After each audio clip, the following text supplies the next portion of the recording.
Alors en ce moment, je cherchais des infos par rapport à ce qui se passe actuellement en Syrie. Comme vous le savez, le régime de Bachar al-Assad a été détrôné et ce sont maintenant les islamistes qui sont au pouvoir en Syrie. Alors je sais, vous pourriez me dire que l'on se fiche de ce qui se passe en Syrie puisque la préoccupation principale doit être les intérêts de la France, et vous auriez raison. Mais justement, ce qui se passe actuellement en Syrie, malheureusement, pourrait également arriver en France. Je parle bien évidemment d'un renversement du régime actuel par un régime islamiste. Et je viens de voir sur Twitter un post de Georges Renard Kuzmanovic, sûrement un Serbe d'origine. Un post que j'ai trouvé pertinent, du coup je le partage avec vous. Alors je vais vous le lire.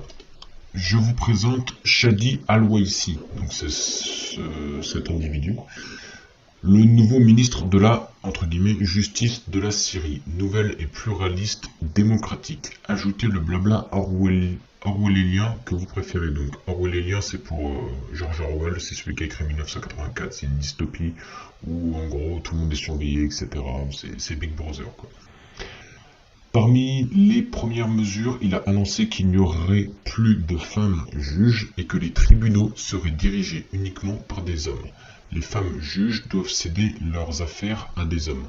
Alors, il me semble qu'en France, pour être juge, il faut quelque chose comme 8 ans. Attends, j'ai toujours le micro au-dessus du clavier. Donc c'est compliqué. À peu près 6 ans et demi d'études pour être juge. Donc là, si on table sur plus ou moins les mêmes proportions, il y a plein de femmes en Syrie qui ont fait des études pour être juges, qui ont travaillé, qui ont leur carrière dans ça, et du jour au lendemain, on se retrouve sans rien. Ça, c'est, comment dire, l'islamisme, c'est... Donc je reprends. Parmi les premières mesures, il a annoncé qu'il n'y aurait plus de femmes juges et que les tribunaux seraient dirigés uniquement par des hommes. Les femmes juges doivent céder leurs affaires à des hommes. Alors j'espère. Le meilleur des cas de figure, ce serait qu'elles doivent céder leurs affaires professionnelles. Parce que si en plus elles doivent céder leurs affaires personnelles, là, franchement, leur vie est foutue, quoi. Vous l'avez compris, Shadi Al-Waisi, le ministre de la Charia, ça s'ajoute aux déjà très nombreuses remontées d'exécution contre les minorités et les non-musulmans. Ah bah tiens, j'en parlais dans une précédente vidéo où il y avait, je sais plus, l'évêque de Damas, je crois, qu'il avait assuré que tout se passerait bien pour les catholiques ou les chrétiens, je sais plus. Et j'avais parlé des dhimmis. Déjà bien avant notre époque moderne, hein, à chaque fois qu'un pays était sous domination musulmane, les non-musulmans étaient ce que l'on appelle des dhimmis et ils devaient payer des taxes. Et en plus, ils avaient, on attendait d'eux qu'ils aient une loyauté sans faille envers l'État islamique, enfin envers l'islam. Et en plus de ça, évidemment, ça n'empêchait pas de nombreuses exactions, notamment torture, meurtre, etc., etc. Vous connaissez la musique. Vous vous attendiez à quoi les castors? Ah oui, je pense que quand il dit les castors, c'est tous ceux qu'en gros, ils ont voté pour Macron pour faire un barrage à l'extrême droite. Maintenant, je vais prendre une voix un peu de cassos dès que je parle de ces gens-là. Donc vous vous attendiez à quoi les castors, les atlantistes? Là par contre je sais pas à qui il fait référence. Les bien-pensants, bon bah ça on sait, hein. Enfin, je pense que c'est simplement des gens qui ne réfléchissent pas, les bien-pensants en fait. Donc, pour d'interrogation, ce sont les djihadistes Ah, il a mis juste un A, je sais pas s'il a oublié la lettre ou si c'est parce que c'est censuré. Qaïda et de Daesh qui sont au pouvoir à Damas, et ce sera bien pire que sous les Assad, et d'abord pour les femmes, comme en Irak, comme en Libye, comme à chaque fois. Et oui, j'avais rencontré une femme une fois qui venait d'Iran, et elle m'avait dit que oui, c'est absolument, pour les femmes, c'est absolument insupportable là-bas. Elles ont très peu, si ce n'est aucune liberté. Je reprends. Comme en Irak, comme en Libye, comme à chaque fois, c'est un califat et ils ont les moyens que les djihadistes n'ont jamais eu. Et ils sont soutenus par les USA qui en perdront un jour le contrôle. Alors là, je comprends pas. J'ai sûrement mal compris. Parce que là, de ce que je lis, ça veut dire que les USA soutiennent le régime islamiste en Syrie. Honnêtement, je ne comprends pas. Là, il y a quelque chose que je dis mal compris. Et maintenant, on va s'en remettre à nos services de renseignement pour notre sécurité. La menace terroriste depuis dimanche est absolue. Là, je pense qu'il fait un peu, comment dire, dans la peur. En fait, la menace, comment dire, la menace terroriste est quasiment omniprésente, mais pas seulement depuis dimanche, hein. Honnêtement, je vois pas en quoi la prise de la Syrie va grandement augmenter ou diminuer le risque d'attentat en France. Enfin, on sait qu'il y a plein d'islamistes radicaux en France. On sait qu'il y en a plein qui n'ont qu'une envie de se faire exploser pour pouvoir aller profiter de leur vierge imaginaire. Mais je vois pas trop en quoi ça va changer là, la prise de la Syrie. Je reprends. Mais d'abord, ces extrémistes de l'islam politique vont s'en prendre aux Kurdes et tenter de faire basculer les États voisins, Liban, Irak et Jordanie. Alors les Kurdes, il me semble qu'il n'y en a pas beaucoup, hein. Actuellement, Kurdes, population... Attends, il y en a tant que ça en vrai? 18 millions rien qu'en Turquie, 9 millions en Iran, 7 millions en Irak, ça me semble énorme. Bon bah, on a un peu de temps. Si leur objectif c'est de tuer tous les Kurdes, je vois pas... Enfin, on a du temps quoi devant nous. Mais juste les Kurdes, pourquoi ils veulent les tuer, je comprends pas. Alors les Kurdes sont un peuple iranien de langue indo-européenne et majoritairement de confession musulmane sunnite qui compterait en 2002, selon la Fondation Kurde de Paris, de 42 à 48 millions de personnes vivant surtout en Turquie, en Iran, en Irak et en Syrie. Mais attends, c'est les musulmans sunnites, eux ils font partie des islamistes radicaux, non? Le sunnisme est le principal courant religieux de l'islam représentant entre 85 et 90%, ah oui c'est beaucoup, des musulmans du monde, constituant l'un des deux grands courants de l'islam avec le chiisme. Le sunnisme se distingue des autres courants de l'islam par son interprétation de la religion. Les sunnites sont désignés en arabe comme des gens de la sunna et de la majorité religieuse, par opposition aux chiites et aux khajidites. On les appelle parfois musulmans orthodoxes. Bon, flemme de tout lire, mais moi je suis quasiment sûr, là vous me corrigerez dans les commentaires si jamais je me trompe, mais je suis quasiment sûr que c'est l'islam sunnite qui pose problème, et du coup ça représente 85 à 90% des musulmans, selon Wikipédia. Bon, je retourne sur l'article, là, je cherche, voilà. Mais du coup ça c'est un bon post je trouve de Georges Renard Kuzmanovic. Je vais le suivre pour la peine. Souvent, je vois sur Twitter des posts absolument abrutis et je me demande toujours en fait si c'est le stagiaire qui a écrit le post ou pas. Là, pour le coup, le post n'est pas abruti du tout. Et j'espère que c'est bien ce politicien qui a écrit ce post. Au moins, ça montrera un certain niveau de QI. Parce que quand je regarde les posts par exemple de Sandrine Rousseau, ah ouais mais attends. Ouais non, bah non. En fait, non, c'est vraiment elle qui est un peu limitée intellectuellement parce que je me souviens, enfin en fait, il y a beaucoup d'interviews d'elle où on voit bien que c'est elle qui parle et a dit des grosses énormités, genre la plus connue c'est oui les terroristes ils sont à l'autre bout du monde, du coup si on les accueille en France, attends je vais prendre l'accent un peu handicapé.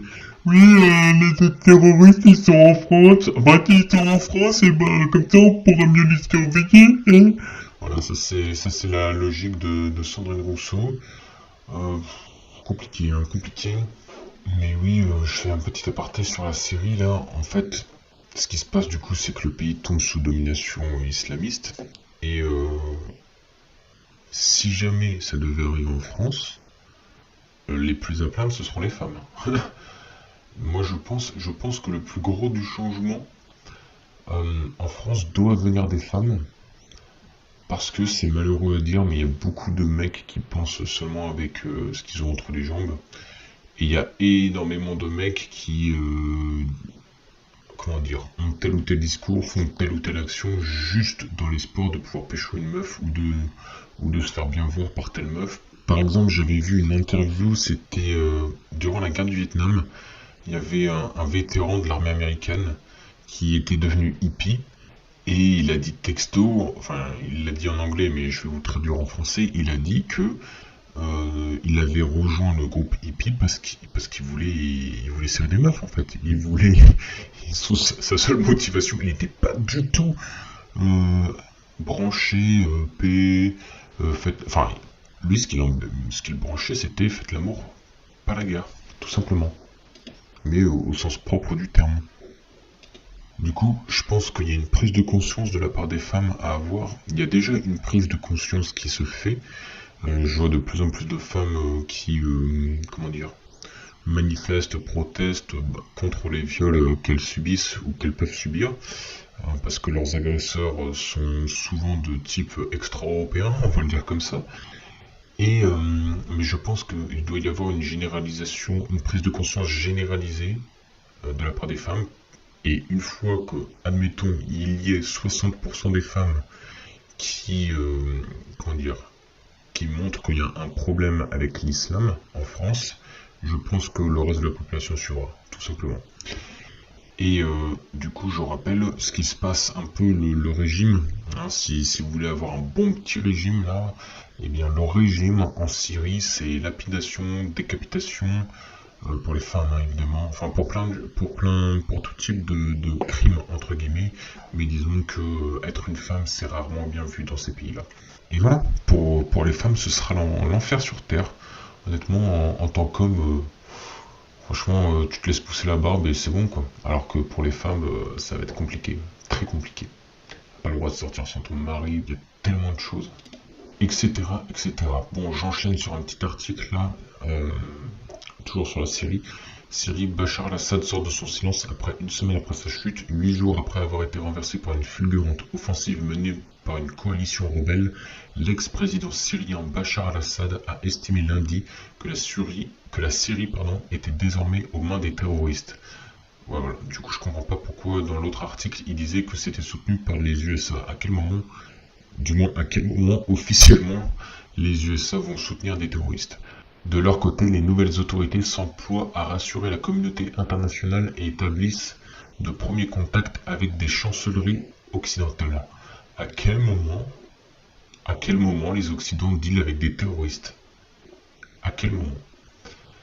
Plus d'une semaine après avoir été renversé, l'ex-président syrien Bachar al-Assad est sorti lundi 16 décembre de son silence, affirmant qu'il n'avait fui la Syrie qu'après la chute de Damas aux mains d'une coalition rebelle et qualifiant les nouveaux dirigeants du pays de terroristes. Le 8 décembre, une alliance insurgée menée par le groupe islamiste radical Hayat Tahrir al-Sham, HTC, également appelé HTS selon son acronyme en anglais, est entrée à Damas et a annoncé le renversement du pouvoir après une offensive fulgurante lui ayant permis de s'emparer d'une grande partie du pays en 11 jours. Il n'y a pas une guerre qui s'appelle comme ça, la guerre des 11 jours ou la guerre des 7 jours. D'une grande partie du pays en 11 jours, lâchée par ses alliés iraniens et russes. Bachar al-Assad a fui à Moscou. Ah oui, ah d'accord, les Iraniens et les... Attends, mais je comprends pas parce que... Enfin, je comprends pas comment ça se fait qu'ils sont protégés, soutenus par les Iraniens, parce qu'il me semble qu'en Iran, c'est un régime islamiste aussi. Oh, c'est le bazar, sans déconner. Il me semble même que c'est la seule théocratie. Il me semble que c'est une théocratie. Ben voilà, la République islamique est un régime autoritaire théocratique. En gros, le boss de l'État, c'est une sorte de pape. On va le dire comme ça. Du coup, j'imagine que l'Iran devrait être allié, du moins depuis longue date, avec les islamistes terroristes qui ont repris la Syrie. Je comprends pas. Là, du coup, j'aurais compris pourquoi ils viennent de les lâcher, mais là, je comprends pas pourquoi ils étaient leurs alliés avant. Pourquoi l'Iran a soutenu la Syrie? Ça ne fait pas sens. Ensuite, mon départ de Syrie n'était pas planifié et n'a pas non plus eu lieu durant les dernières heures de la bataille, contrairement à certaines allégations, a déclaré Bachar al-Assad dans un communiqué en anglais sur la chaîne Telegram de la présidence. Moscou a exigé une évacuation immédiate vers la Russie de dimanche 8 décembre au soir, a ajouté le président déchu qui a dirigé d'une main de fer la Syrie pendant 24 ans. C'est énorme.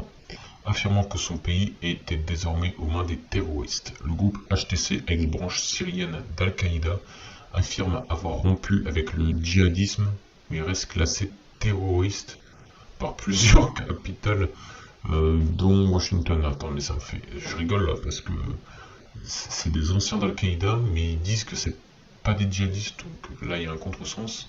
Prise de contact après 50 ans de règne sans partage du clan Assad et d'une répression implacable contre tout opposant ou présumé tel, les nouvelles autorités s'emploient à rassurer la communauté internationale, je rigole, hein, vous savez pourquoi, tandis que les chancelleries prennent peu à peu contact de leur côté avec leurs dirigeants, dont Abu Mohamed Al-Joulani, le chef du groupe HTC. Lundi, l'Union européenne a annoncé envoyer un haut représentant à Damas pour rencontrer les nouveaux dirigeants.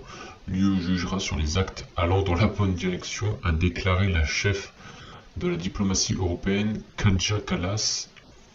La veille, l'envoyé spécial de l'ONU pour la Syrie, Geir Pedersen, a rencontré Abu Mohamed Al-Joulani, à qui il a souligné la nécessité d'une transition crédible et inclusive selon ses services. Le Royaume-Uni et les États-Unis ont également indiqué avoir établi des contacts avec le groupe HTC. La France a annoncé qu'elle enverrait une mission diplomatique mardi à Damas, la première depuis 12 ans.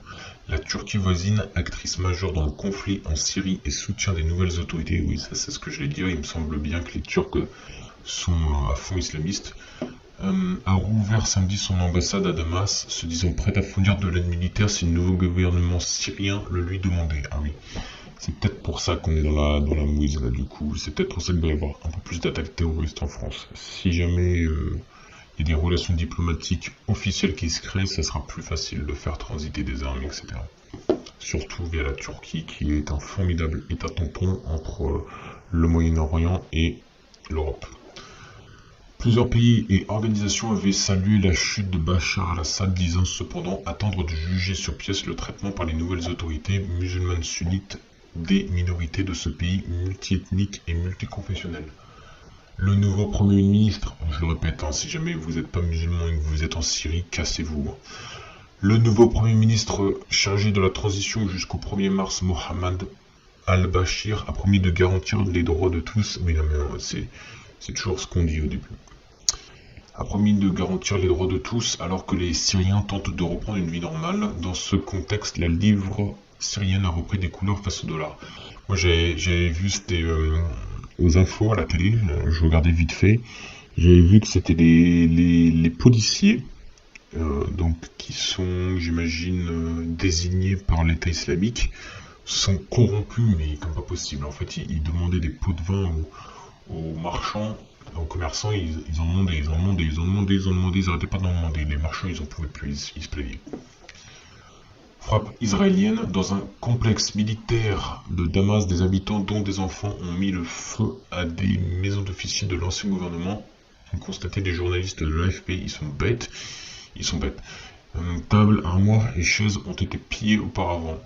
À Latakia, deuxième port de Syrie sur la Méditerranée, des centaines d'hommes et quelques femmes membres des anciennes forces gouvernementales faisaient pour leur part la file à l'extérieur de bureaux où les nouvelles autorités leur ont demandé de rendre les armes et s'enregistrer. Ouvrez les guillemets, nous en entendons au moins 1000 aujourd'hui, fermez les guillemets, a dit à l'AFP le responsable des lieux, Mohamed Mustafa, 26 ans, ex-soldat originaire d'Idlib, nord-ouest, bastion rebelle. Les nouvelles autorités procéderont à des enquêtes sur leur passé et en cas de crime grave, ils seront transférés à la justice, explique-t-elle. Finalement, j'aurais lu tout l'article. Près de 14 ans de guerre civile déclenchée par la répression des manifestations pro-démocratie ont laissé un lourd bilan en Syrie d'1 demi-million de morts, c'est vrai que ça fait beaucoup là, et de 6 millions d'habitants ayant fui à l'étranger. Dans ce contexte de bascule historique d'un pays dévasté et morcelé, le voisin israélien a mené d'intenses frappes dans la nuit de dimanche à lundi sur des sites militaires dans la région côtière de Tartus. Selon l'Observation syrienne des droits de l'homme, OSDH, selon l'ONG, il s'agit des plus lourdes frappes israéliennes depuis 2012 dans cette région qui abrite une base navale russe, alors que l'armée israélienne affirme vouloir empêcher l'armement syrien de tomber aux mains d'extrémistes. Tu m'étonnes. Sachant que les islamistes et les Israéliens ne s'aiment pas beaucoup, ça ferait vraiment pas leur jeu. Sur les hauteurs de Tartus, c'est quand même débile, hein, toutes ces histoires de oui, t'es telle religion alors je t'aime pas et tout. Enfin, Bref, Syrien de tomber aux mains des extrémistes. Sur les hauteurs de Tartous, les routes sont jonchées de débris de verre. Ouvrez les guillemets. Le village n'a pas fermé l'œil de la nuit. Les enfants pleuraient. Fermez les guillemets. Témoigne un habitant qui refuse de donner son nom. Ok, donc ça c'était un article de France24.com. Donc toujours le bazar en Syrie. Et c'est malheureusement quelque chose qui pourrait arriver en France.